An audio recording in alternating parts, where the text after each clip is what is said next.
If BYD proves that an electric vehicle can be produced cheaply while still offering impressive technology, every competitor has to respond.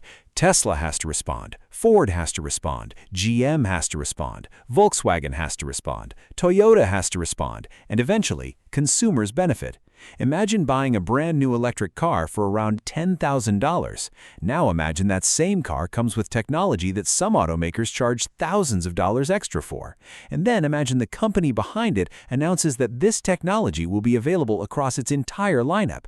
That is essentially what BYD has done. But here's the part that should make every major automaker nervous. BYD isn't simply trying to sell cheaper electric cars, it's building batteries, motors, electronics, software, semiconductors, and vehicles under one enormous manufacturing ecosystem. And while most Western automakers are still trying to figure out how to make EVs profitably, BYD's been quietly building the infrastructure to make electric cars cheaper, faster, and more technologically advanced. So how did a company that most Americans barely knew about become one of the biggest forces in the global EV industry? And could BYD eventually change what you pay for your next car? Let's break it down. Most people think BYD was created as a car company. It wasn't. BYD started in Shenzhen, China in 1995 as a rechargeable battery manufacturer. Its founder, Wang Chuanfu, came from a chemistry background and built the company around battery technology.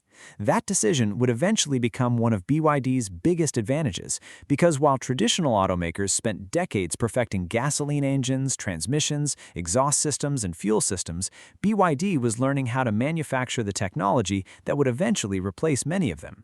The company expanded rapidly into rechargeable batteries and eventually became one of the world's major battery manufacturers.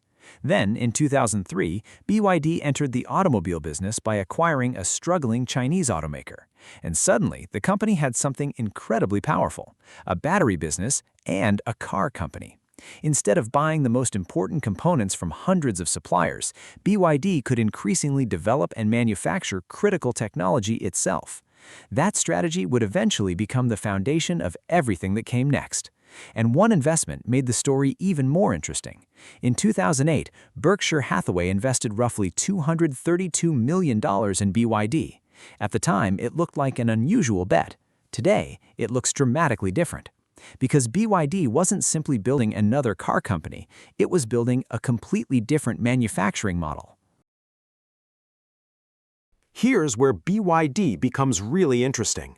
Imagine you're building a car. You need batteries, motors, semiconductors, electronics, glass, steel, seats, software, and hundreds or thousands of other components. Most automakers rely heavily on outside suppliers for these parts. BYD has spent years bringing much of that technology inside the company, and that matters for one simple reason: cost.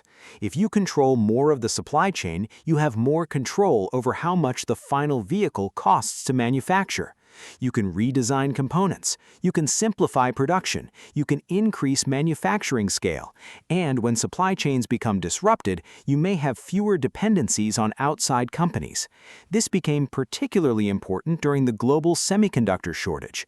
While automakers around the world struggled to obtain critical components, BYD's control over parts of its supply chain gave it another layer of protection.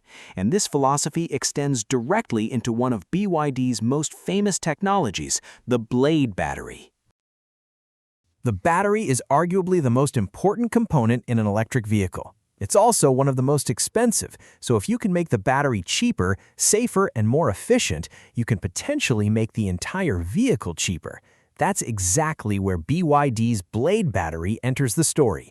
Introduced around 2020, the Blade battery uses long, thin cells arranged directly into the battery pack. The goal was to improve packaging efficiency while reducing unnecessary complexity. And BYD heavily promoted its safety characteristics, including its ability to withstand demanding testing, such as nail penetration testing. Why does that matter? Because battery safety has always been one of the biggest concerns surrounding electric vehicles.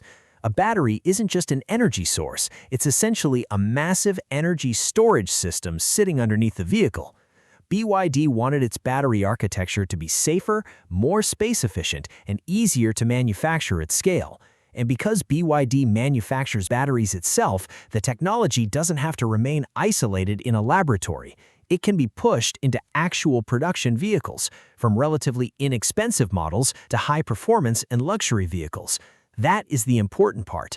BYD isn't developing one expensive piece of technology for a handful of cars. It's trying to spread its technology across an enormous vehicle lineup. And that brings us to BYD's biggest advantage: scale. BYD's growth has become difficult for the global auto industry to ignore.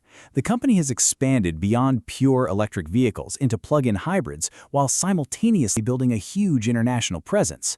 And its scale gives BYD something every automaker wants: lower costs. The cheaper you can manufacture a vehicle, the more flexibility you have. You can lower the selling price, you can increase your margins, or you can spend more money on technology while keeping the vehicle affordable. And BYD has increasingly used that advantage to attack one of the biggest weaknesses in the EV market: price. One of the most famous examples is the BYD Seagull. In China, the car has been positioned as an extremely affordable electric vehicle. Its price has been around the $10,000 range depending on market conditions and version. And yet, this isn't some bare-bones machine with nothing inside. It comes with modern infotainment technology, parking assistance, and the basic features buyers expect from a contemporary vehicle. That creates an uncomfortable question for traditional automakers. If BYD can manufacture an electric car at this price, why can't everyone else? And then BYD made an announcement that made the situation even more interesting.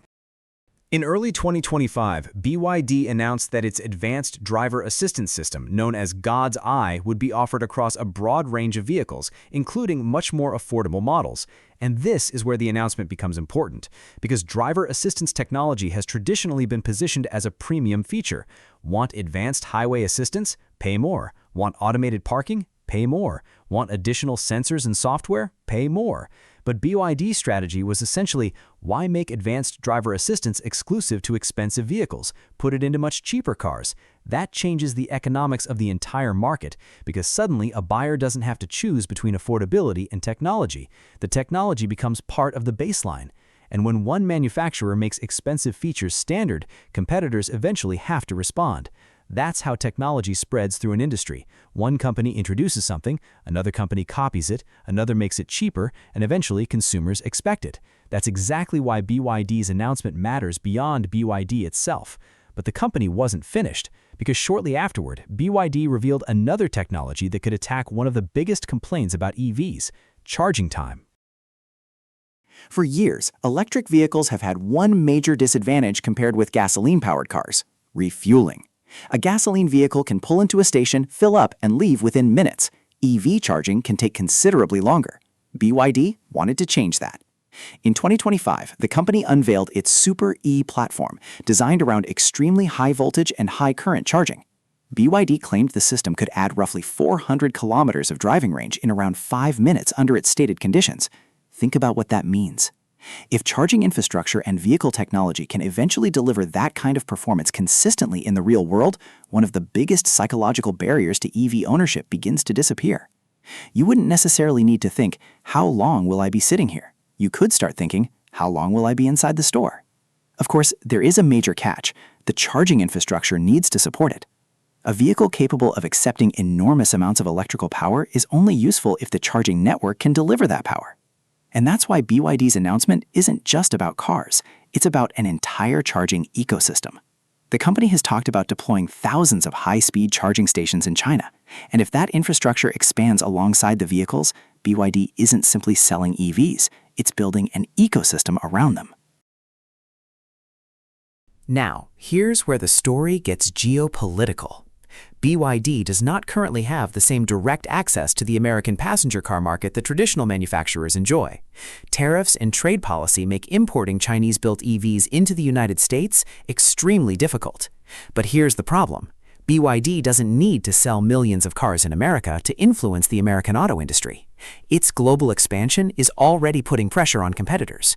BYD has expanded into Europe, Southeast Asia, Latin America, Australia, and other markets, and the company has increasingly pursued local manufacturing strategies. Why? Because tariffs can protect markets, but factories can change the equation. If a company manufactures vehicles closer to the customers it's targeting, trade barriers become less powerful.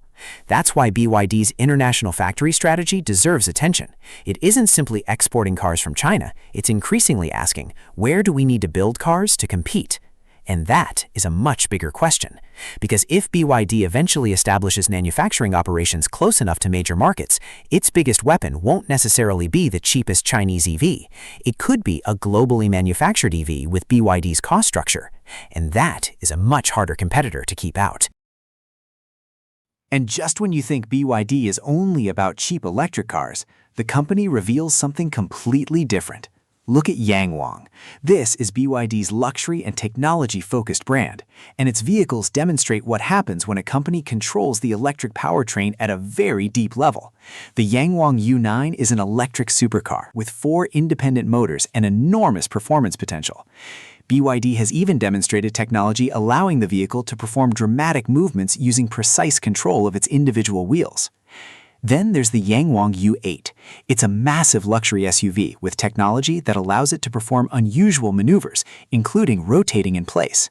BYD has also demonstrated water-related emergency capabilities with the vehicle. Are these features necessary for your daily commute? Obviously not, but that's not the point. The point is that BYD isn't satisfied with building cheap EVs. It's trying to demonstrate that the same technological ecosystem can produce affordable city cars, family SUVs, pickup trucks, luxury vehicles, and even supercars. That tells you something about the company's ambitions. BYD doesn't want to become another EV startup. It wants to become a complete automotive technology company. Absolutely. But perhaps not for the reason you think. The biggest threat isn't that everyone in America is suddenly going to replace their pickup truck with a BYD tomorrow. That's not realistic. The bigger threat is the cost gap. If BYD proves that an electric vehicle can be produced cheaply while still offering impressive technology, every competitor has to respond. Tesla has to respond, Ford has to respond, GM has to respond, Volkswagen has to respond, Toyota has to respond. And eventually, consumers benefit because competition forces manufacturers to improve. Lower prices, faster charging, better batteries, better software, more standard equipment, more efficient manufacturing. That's why BYD's rise matters, even if you never buy a BYD. The company is changing the benchmark, and once the benchmark changes, everybody has to chase it. So, here's the question. Is BYD actually going to take over the global automotive industry? Nobody knows. There are enormous obstacles: trade restrictions, political opposition, brand loyalty, different regulations, manufacturing challenges, and the unique demands of markets like the United States. But one thing is becoming increasingly difficult to argue. BYD is no longer simply a Chinese automaker making cheap electric cars. It has become one of the world's most important automotive technology companies. It controls critical parts of its supply chain. It has developed its own battery technology. It is pushing charging speeds. It is making advanced driver assistance more accessible. It is expanding internationally. And it is forcing competitors to rethink how much an EV should cost. The most important part of the story may not be the BYD car sitting in someone's driveway. It may be what every other automaker has to do because BYD exists. Because when one company proves that something can be cheaper, faster, and more technologically advanced, the entire industry eventually has to respond. And that means the biggest winner could ultimately be you, the consumer. So, would you actually buy a BYD if it became legally available in your country at an aggressive price? Or would you stick with traditional brands like Tesla, Ford, Toyota, or Volkswagen? Let me know what you think in the comments. And if you want more videos breaking down the technology, business decisions in cars, reshaping the global automotive industry, subscribe, because the EV race is only getting started.